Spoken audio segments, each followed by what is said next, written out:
झारखंड देगा कौन? कौन दे सकता था झारखंड? किससे मांगते थे झारखंड? केंद्र की सरकार से। अब केंद्र की सरकार किसकी रहती थी? कांग्रेस पार्टी की। अब झारखंड मांगने में तो सब लोगों ने, झारखंड के लोगों ने योगदान किया था, लेकिन सबसे ज्यादा योगदान रिजिड होकर के कोई समाज झारखंड मांग रहा था तो वो हमारा आदिवासी समाज मांग रहा था। और आदिवासी समाज वोट किसको देता था? कांग्रेस को। सरकार किसकी बनती थी? कांग्रेस। जिसको हमारे बाप दादा वोट देते थे उसी की सरकार बनती थी और उसी से हम झारखंड मांगते थे, अपना हक और अधिकार मांगते थे। लेकिन वो हमको नहीं, लड़ो, मरो, कुर्बानी दो, आंदोलन करो, लेकिन हम तुमको झारखंड नहीं देंगे। राज देना उचित नहीं समझा। संयोग से एक बार भारतीय जनता पार्टी की सरकार बन गई और अटल बिहारी वाजपेयी इस देश का प्रधानमंत्री बन गए। उन्होंने प्रधानमंत्री बनते ही क्या किया? कौन हमको वोट दिया है, कौन हमको वोट नहीं दिया है, इसकी चिंता नहीं की। उन्होंने देखा कि झारखंड बनाना चाहिए, झारखंड के लोगों के अस्तित्व का सवाल है, और उन्होंने झारखंड बना करके हमारी बरसों पुरानी लड़ाई, हमारी बरसों पुरानी मांग को पूरा कर दिया।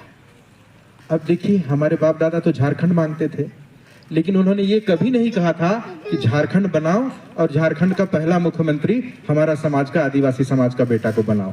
ये मांग यहाँ की नहीं थी। लेकिन अटल बिहारी वाजपेयी ने जब झारखंड बना करके हमको दिया तो पहला मुख्यमंत्री भी आदिवासी समाज का एक बेटा को दिया। सच बात है कि नहीं है?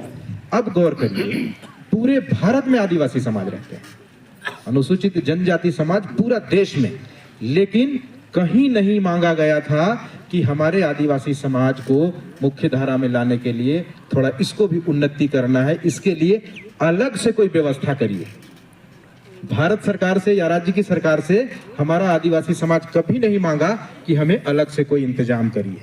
लेकिन अटल बिहारी वाजपेयी जी को लगा कि इस देश में जो आदिवासी समाज है वो कहीं ना कहीं थोड़ा सा पीछे है, तो इस समाज को भी बराबरी में लाना है या इसे ऊपर उठाना है। उन्होंने आदिवासी समाज के उत्थान के लिए अलग से आदिवासी कल्याण मंत्रिमंडल बनाया। आदिवासी समाज के उत्थान के लिए एक मंत्रिमंडल का स्थापना किया और पहला मंत्री, आदिवासी कल्याण का जो पहला मंत्री बनाया पूरे भारत देश के लिए, वो झारखंड का ही बेटा, जिसके बाप दादा राउरकेला में जाकर के नौकरी के लिए चले गए, जुएल ओरांव वहां से सांसद बन के गए थे। और वो इस देश में अटल बिहारी वाजपेयी ने जब आदिवासी कल्याण के लिए मंत्री बनाया तो हमारा ही एक भाई को, झारखंड का ही एक बेटा जुएल ओरांव को इस विभाग का मंत्री बनाया। संयोग से आज भी जुएल ओरांव इसी विभाग के मंत्री हैं, अभी वो आने वाले भी हैं। तो जब आदिवासी कल्याण मंत्री बनाया और अलग से जो फंड दिया जुएल ओरांव जी को आदिवासी समाज के उत्थान के लिए, वो फंड था 25,000 करोड़ रुपया। 25,000 करोड़ रुपया दे करके जुएल ओरांव को आदिवासी समाज के उत्थान के लिए लगा दिया।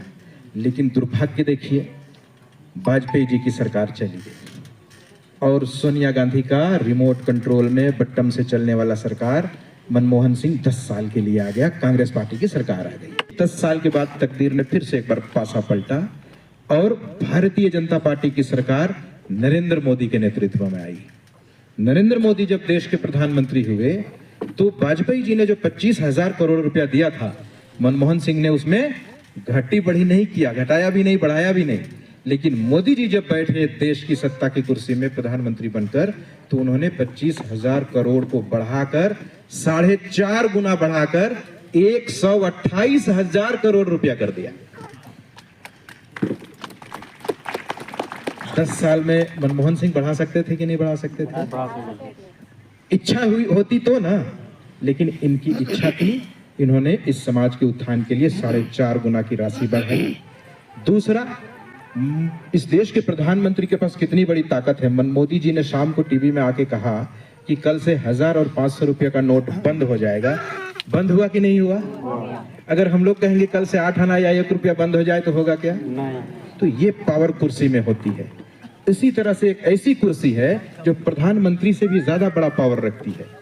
किसी को फांसी की सजा हो गई हो, अगर उस फांसी की सजा को माफ कर देना है तो तो ये पावर प्रधानमंत्री की कुर्सी में नहीं है, किसी एक दूसरी कुर्सी में। और उस कुर्सी में इतना पावर है कि भारतीय जनता पार्टी की सरकार ने, नरेंद्र मोदी ने पूरब से को पश्चिम कर देने की पावर देकर आदिवासी समाज की एक बेटी को इस देश का राष्ट्रपति बना करके बैठा है। अब हमको बताइए कि जिस समाज की बेटी इतने बड़े ओहदे में हो, जो मतलब कुछ भी कर सकती है, उस बेटी के साथ हमारे उस समाज के लोगों को जुड़ना चाहिए कि नहीं जुड़ना चाहिए?